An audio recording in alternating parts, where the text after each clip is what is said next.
سيدنا عمر رضي الله عنه عمر بن عاص مركو مصر تجي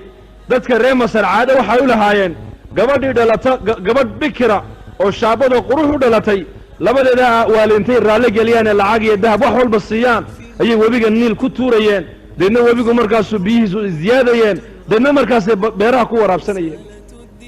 عادة دي بكجوجي أباربا دعدي بيه بس يقريا ري مصر waxay u dhawaadeen dalka inay ka baxaan marka Abu Joojiyay Umar buu u diray risaalo markaasuu yaa Amir al-Mu'miniin arintaasan ku arkay ree Masar waana ka joojiyay bihiina waa sii gurayaan maxaan sameeyaa markaasuu Umar ku yiri asabta waad asiibtay buu keenay waad asiibtay ma aragtaan waad asiibtay laakiin waxaan ku sheegayaa warqad baan soo dirayaa akhyaartoodii cuqaashooda ururiyo wabiga niil dul tag warqadan wabiga ku dul furo ku dul akhri dana ku tuur buu yiri wixii ilaahay ka falay meesha waad arki doontaa waa Umar qof baa qof warqad u dira taasa macquula Soomaa qof baa wabi warqad u dira ka warama wasila billah ilaaqa ma Allah bay heleen dadkaas warqadii buu keenay warqada waxa ku qoran من عبد الله بكسعتا أمير المؤمنين عمر بكسعتا إلى وادي نيل بكسعتا إن كنت تجري من قبلك فلا تجري هذا أود الله ده كسعون يسكوا بانينها السعون هدو إلى هاي كسعسين هاي ولقانا الله واحد كقهار كوحا ويدي سنين كسعسيو ورقدي بالله قطوره لحية وندراع أي كروك عيبا لدي وبيجي إلى جوجدنا وبيجي اسمه تاجل بأمر الله يجري أمر كلا يبقى الصعداء رee Misr cuqaashoodii salaadiintoodii markay arkeen karaamadaas fadakhaluu fi diin illaahi afwaaja qisada labaad waxa weeyaan sayyidina Umar radiyallahu anhu madiinata almunawwara manbarka ka khudbadaynaya ciidankii saxaabiga saariye uu watay Falastiin joogay ee gaaladu dhabar jabinta ay rabeen inay ku sameeyaan halkaas Umar kala hadlay kalimaad khudbada aan ku jirin ayuu ku soo daru yiri ya saariyatul jabal wa ya saariyatul jabal يا سارية حق بورتا يا سارية دنا عبورتا اسكفيري خطبتي مركو كدا دعي أصحابته ويا بين يا أمير المؤمنين ما أنت محاتري مركز روحاني لهذا إني شيء مايه عيدا قال الله كيني بقول ودرك دون تاني جماعة دي بصون نقطي فتح يا غنيمة إلا صون لامين يا غلبة يا هزيمة يكو صوت قوليستي مركز حواشي بياميين مالن عين كاس أنكو دقالكي وديار قروني ومعركة دقالكي ونوبل عمي أيها قالوا دبر جبن نقصوا السميين فسمعنا صوت عمر وسط الجبال بورد دحدود أنكم مرينا هذا الكل عمر ما هلقى كم غلبي دادين هذه العلاقة مع الله مرة ليس مرة آخر سسير أصحاب مرات بدها يدل مرين بدها أصحاب رسولكم مشوا على البحار هذه النبي عيسى موسى عليه السلام قوم قيسى بدأ إلى هاي أكل جاحيبة علمدوا إلى أصحاب محمد نبي محمد لسعن أي أصحاب النبي قوة بيدا دول مريم فرضوه بي وهذا إبراهيم الأدهم دوني قول السعودي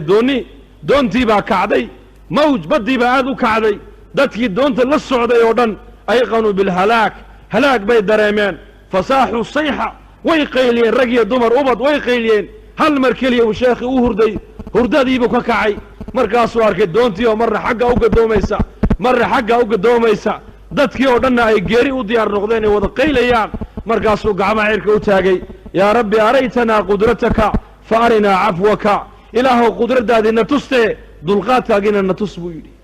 badii baa ilaahay fadhiisiyay markaliya ilaaqa maca allah baa walaal muslimka wariyaada muslimka waxay doonaan ha soo aqaataan gaaladu ninka muslimka waxa ilaahay siiyay quwad caalamka oo dhan hadii loo barbardhigaan u dhigmayn quwa ilaaqa maca allah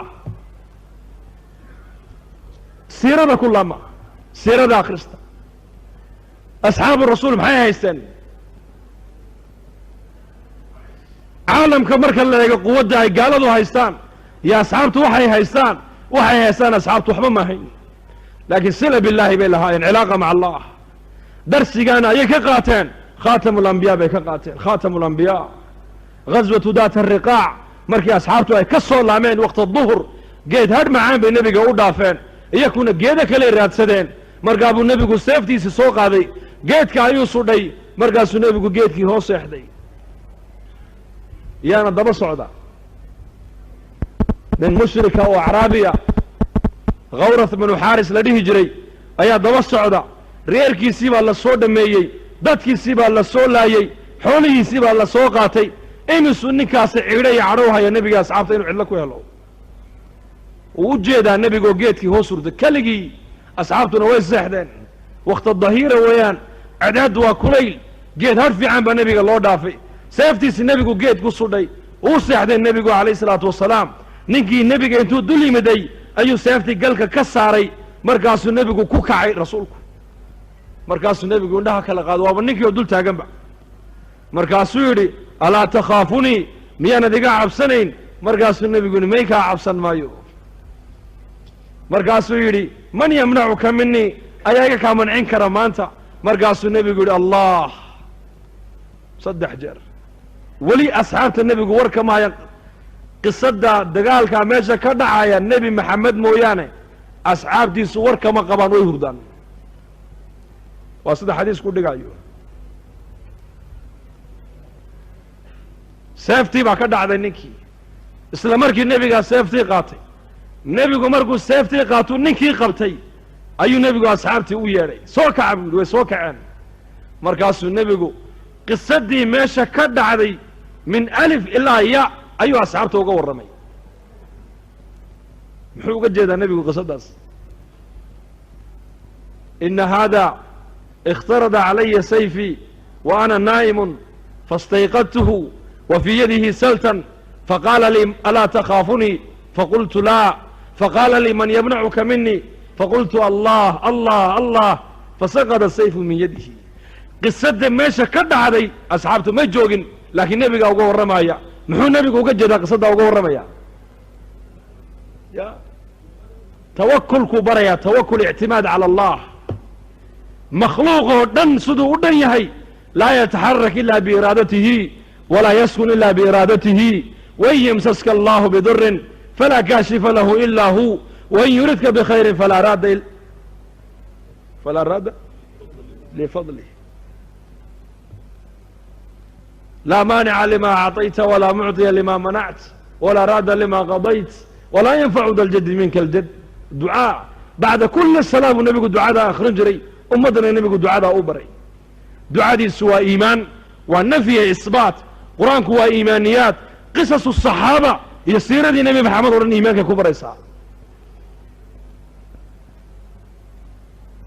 uxud غaswaةu uxud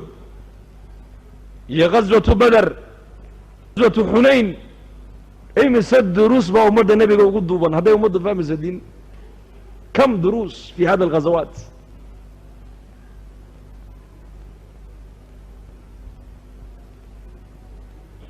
beder 70 gaalay laayeen 70 gaalana way xidheen uxud 70 asxaabtii nebigaa la laayey intaasoo ragna waa laga dhaawacay labadaa غazo culammadu waxay yidhahdeen midkee manfaco badan ibn qayim aljawzi zaad almacaad wuxuu ku sheegay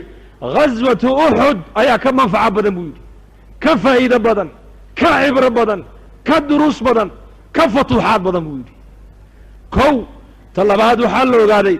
cadowgii gudaha ku jiray baa la ogaado 300 oo munaafiqiina isla markiiba gooni u baxday beder lama garan munaafiqiinta laakiin uxud munaafiqiinta muslimiinta ku dhex nool baa la gartay maalinkii darsiga labaad waxa weeyaan waxaa kaloo la tusay ummadda nebiga in muslimiinta inay dhintaana ay meesha ku jirto oo ilaahay qaarkood uu shuhadaa ka dhigan karo darsiga kale waxa weeyaan jamaacu nebigu qaaduu buurta dhigay jabal rumaat halkaa haddaan ka dhaqa haddaan adkaaniyo haddiina naga adkaadaba ha ka dhaqaaqina buu rasuulku yidhi dagaalkii baa bilaamay isla markiiba gaaladii waa la jebiyey khaniimadii bay gurteen muslimiintu jamaacaddii uu nebigu buurta duldhigay ayaa iskhilaaftay qayb waxay yidhaahdeen dagaalkii u dhammaadee khaniimadii xoolahan guranay na dhaadhiciya qola waxay tidhi nebigu ha dhaadhicinay buu joogay xaggay u dhaadhacaysaa khilaaf maxaa dhacay khilaaf ijtihaadi weeyaan waa khilaaf ijtihaadiya weeyaan jamaacaddii qaarna way hadheen oo amarkii nebigay fuliyeen qaarna way soo dhaadhaceen isla markiiba khaalid bin waliid iyo cikrima oo ciidanka fardaha ee mushrikiinta watay ayaa arkay ciidankii buurta dhabarjebinta ka ilaalinayay oo kala jabay isla markiiba dhabarjebin bay ku soo sameeyeen muslimiintii oo khaniimadii iyo xoolihii guranaysa ayay xagga dambe kaga yimaadeen 70 asxaabtii nebiga ka mid a ilaa 71 bay laayeen nebi maxamedna dhaawac baa loo geystay maalinkaas aawe nusraddii nebi maxamed uu dhex socdaa asxaabta abubakar uu dhex socdaa cumar uu dhex socdaa abubakar uu ku jiraa cusmaan uu ku jiraa mubashiriintii way ku jiraan muhaajiriintii way ku jiraan ansaartii way ku jiraan ahlulbeder oo dhan baa joogta ducadood waa mustajaaba cid ilaahay uga dhowiye kama jirto maxaa looga adkaaday nasrigii maxaa looga rafacay waxaa la yidhi nasrigii waxaa looga rafacay jamaacadda nebigu uu buurta dhigay ayaa amarkii nebiga jebisay maadaama amarkii nebi maxamed aad jebiseen fa markaa nusraddii ilaahay waa niga rafacay weeyaan hal amar oo nebi maxamed ka soo fulay hadday khata ijtihaadiya ay u jebiyeen oo ilaahay nasriga uu ka rafacay ummaddaa maanta dhibaatada ku jirta ee diintii ka fogaatay sidee bay nasri ilaahay ku filan inay ku hesho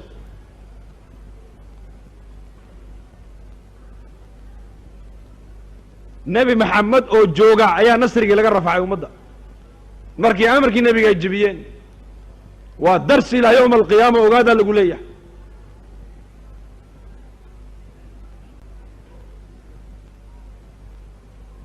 aayaddii maxay ahayd maclim minkum man yuriidu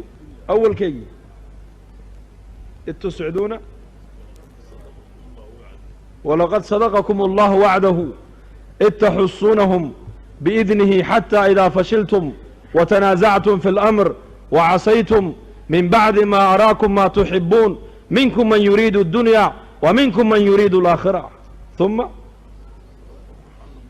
liyabtaliyakum walaqad cafaa cankum afartaasaa ku dhacay fashal tanaasuc xub dunya macsiyadna way ku dhaceen amarkii nebiga haddii la jebiyey macsiyaa dhacday haddii asxaabtii nebi maxamed cid ilaahay uga dhow caalamka aysan jirin amar nebi maxamed ka soo fulay qaarkood hadday ijtihaad u jebiyeen nebigoo la jooga nasrigii laga rafaco 70 nin ku dhinteen oo nebi maxamedna lagu dhaawacay ummadda maanta taariku salaagii ciidda ka batay nasri ilaahay see ku filanaysaa allah ina fahamsiiye fa walaalayaal ma huwa alxal xal waa maxay iqaamat alumma cala addiin